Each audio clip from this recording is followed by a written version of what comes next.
ಗ್ರಾಹಕರೇ ಗಮನಿಸಿ, ಬ್ಯಾಂಕ್ ಸಂಬಂಧಿತ ಕೆಲಸ ಏನಾದ್ರೂ ಇದೆಯಾ? ಹಾಗಿದ್ರೆ ಈ ಸುದ್ದಿ ನಿಮಗೆ ತುಂಬಾ ಮುಖ್ಯ. ಸೆಪ್ಟೆಂಬರ್ 11ರಿಂದ ಸತತ 4 ದಿನ ಬ್ಯಾಂಕ್ ಬಂದ್ ಆಗುವ ಸಾಧ್ಯತೆ ಇದೆ. ನಿಮ್ಮ ಬ್ಯಾಂಕ್ ವಹಿವಾಟುಗಳು ಏನೇನಿದೆ ಅದನ್ನು ಮುಂಚಿತವಾಗಿಯೇ ಮುಗಿಸಿಕೊಳ್ಳಿ.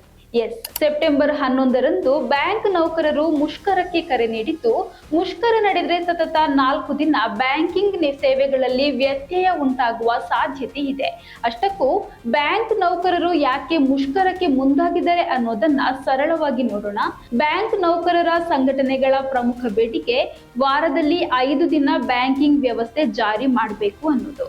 ಅಂದ್ರೆ ಇನ್ಮುಂದೆ ಶನಿವಾರ ಮತ್ತು ಭಾನುವಾರ ರಜೆ ನೀಡಬೇಕು ಎಂಬುದು.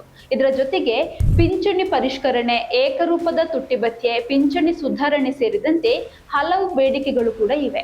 ರಾಷ್ಟ್ರೀಯ ಪಿಂಚಣಿ ವ್ಯವಸ್ಥೆಯಲ್ಲಿರುವ ಉದ್ಯೋಗಿಗಳಿಗೆ ಹಳೆಯ ಪಿಂಚಣಿ ಯೋಜನೆಗೆ ಬದಲಾಗುವ ಅವಕಾಶ ನೀಡಬೇಕು ಎಂಬ ಬೇಡಿಕೆ ಕೂಡ ಅವರದಾಗಿದೆ.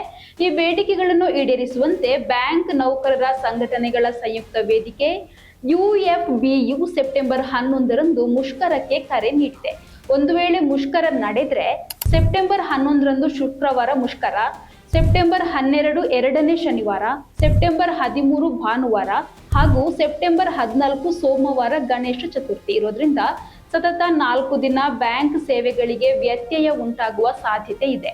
ಇಷ್ಟೇ ಅಲ್ಲ, ಬೇಡಿಕೆಗಳು ಈಡೇರದೇ ಇದ್ದಲ್ಲಿ ಸೆಪ್ಟೆಂಬರ್ 28ರಿಂದ 3 ದಿನಗಳ ದೇಶವ್ಯಾಪಿ ಮುಷ್ಕರ, ಬಳಿಕ ಅಕ್ಟೋಬರ್ 26ರಿಂದ ಅನಿರ್ದಿಷ್ಟಾವಧಿ ಮುಷ್ಕರ ನಡೆಸುವ ಎಚ್ಚರಿಕೆಯನ್ನು ಕೂಡ ಸಂಘಟನೆಗಳು ನೀಡಿವೆ. ಹೀಗಾಗಿ ಬ್ಯಾಂಕ್ ಗ್ರಾಹಕರೇ, ಸೆಪ್ಟೆಂಬರ್ 11ರ ಮುಷ್ಕರದ ಬಗ್ಗೆ ಗಮನ ಇರಲಿ. ಹಣಕಾಸಿನ ಕೆಲಸಗಳೇನಾದರೂ ಇದ್ರೆ ಮುಂಚಿತವಾಗಿಯೇ ಮುಗಿಸಿಕೊಳ್ಳುವುದು ಒಳಿತು.